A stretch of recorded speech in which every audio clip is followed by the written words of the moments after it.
If your kettlebell clean keeps banging your wrists and bruising your forearms, you're not alone. The clean is one of the most technical skills to learn. We've been there. We've coached thousands of cleans, and in this video, I'm gonna show you a few simple drills that will stop the crashing, help you build great technique, and make your cleans smooth and strong. Yes, even with heavier bells. The main reason why the kettlebell crashes onto your wrist is that the bell gets too far away from you. Once the bell gets away from you, you have to yank it back, and that's when it slams onto your wrist. This next drill fixes the whole fling, yank, and crash problem by keeping the bell close to you automatically. The two-handed cheat clean is the easiest way to learn the correct path of the bell, going up and going down. Set up with the bell at a 45-degree angle. Put one hand in the handle and the other hand over the top, like this. Hike the bell. As you stand up quickly into your standing plank, drive your elbow back and zip the bell up close to your body. To do the clean drop, simply retrace your steps.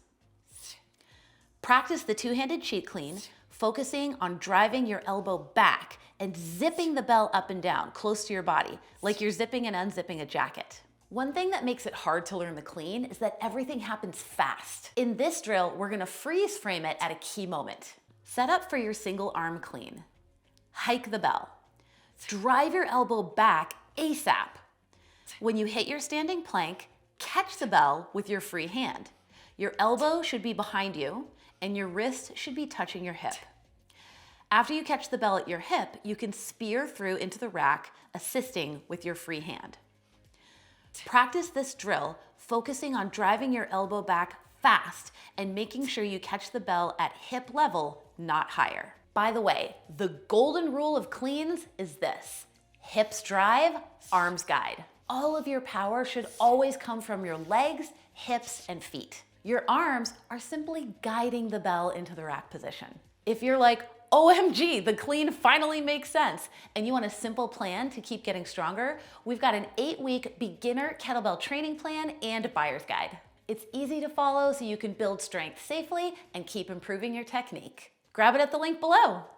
Even if you're able to keep the bell close to you, it can still crash on your wrist if the bell flips over your hand.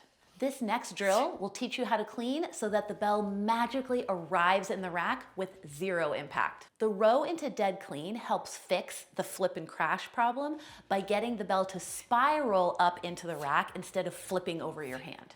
It also helps you feel the vertical path of the bell, the elbow drive back, and generating power from your hips and legs.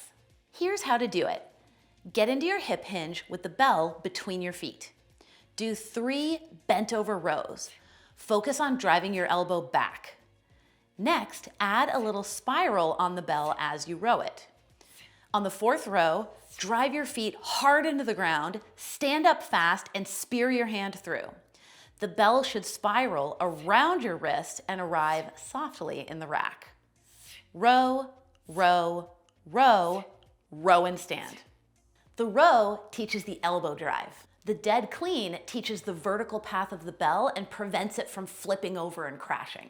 Now that the bell's in the rack, let's make sure your rack position is strong. Don't let your wrist bend back. Do keep your wrist neutral and straight. Don't let your elbow wing away from your body. Do squeeze your elbow into your ribs and brace your abs. Don't let your hand come up too high. Do pull the bell down and anti-shrug your shoulders. Your fist should be below your chin. The most effective way to build a stronger rack is with rack holds and rack carries. To do a rack hold, clean the bell and hold it while creating maximal tension from the neck down. For a rack carry, just walk around slowly while staying tight.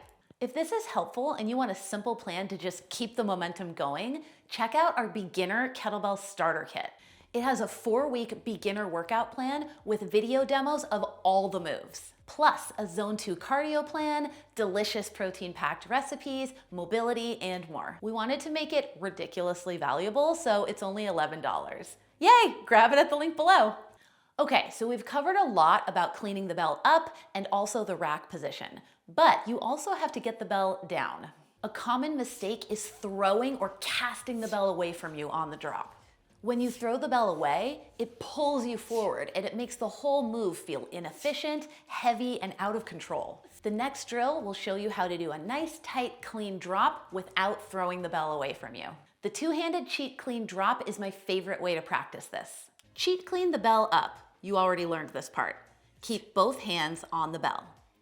Then all you have to do is spiral the bell down, push it back into your hinge, and park it.